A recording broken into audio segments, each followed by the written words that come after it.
మీరు క్లారిఫికేషన్ అది మాత్రమే చెప్పండి మంత్రి గారు ఏం చేస్తారు. ఎస్ సార్, అరే మీకు అభినందనలు చెప్పదా సార్?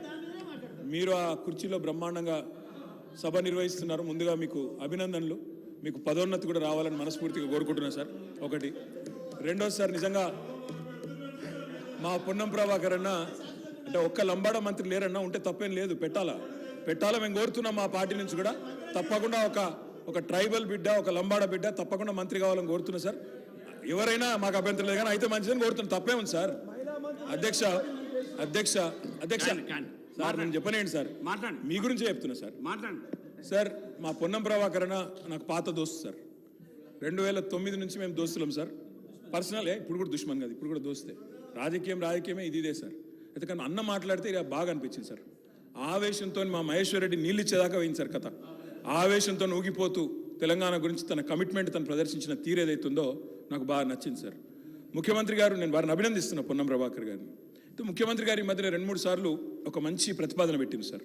నేను కూడా గౌరవనీయులైన ముఖ్యమంత్రి గారికి, గౌరవ రాష్ట్ర మంత్రి వర్గానికి ఒక ప్రతిపాదన పెడుతున్నా సార్. ముఖ్యమంత్రి గారి మధ్యన 2-3 సార్లు అన్నారు.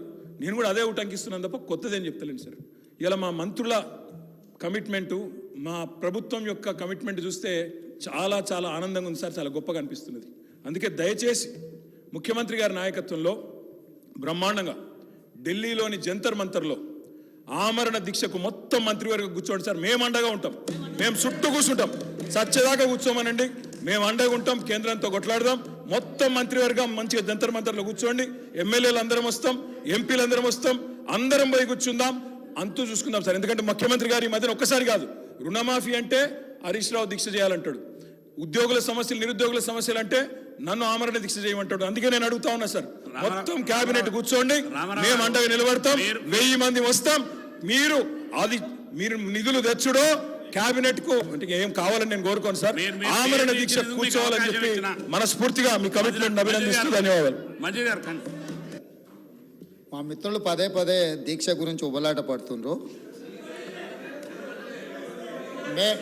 మేము ఎప్పుడు కూడా చావు నోట్లో తలబెట్టి తెలంగాణ సాధించినమని మేము ఎప్పుడు చెప్పుకోలే. 24 గంటలు తిరగకంటే ముందే నిమ్మకాయ రసం దాగి మేము నిమ్స్ హాస్పిటల్లో ఎక్కించుకొని మేము ఎప్పుడు దీక్షలు చేసి చావు నోట్లో తలబెట్టినమని అబద్ధాలు చెప్పలే. రెండవది, 100 రూపాయలు పెట్టి పెట్రోల్ కొనుక్కున్నాం, కానీ 10 పైసలు పెట్టి అగ్గిపెట్టె కొనుక్కోక డ్రామా చేయడం ద్వారా శ్రీకాంతాచార్యని, ఓ ఈశాన్ రెడ్డిని, ఓ యాదయ్యను మేము బలి కొనలే.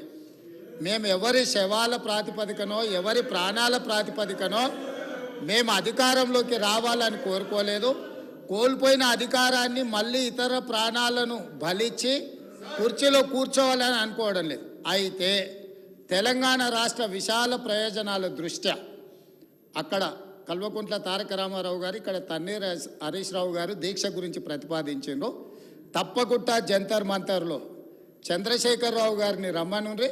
చంద్రశేఖరరావు గారు, నేను ప్రతిపక్ష నాయకుడిగా చంద్రశేఖరరావు గారు, సభాపక్ష నాయకుడిగా నేను తెలంగాణకు నిధులు తెచ్చుడో అవసరమైతే సచ్చుడో తేలుద్దాం.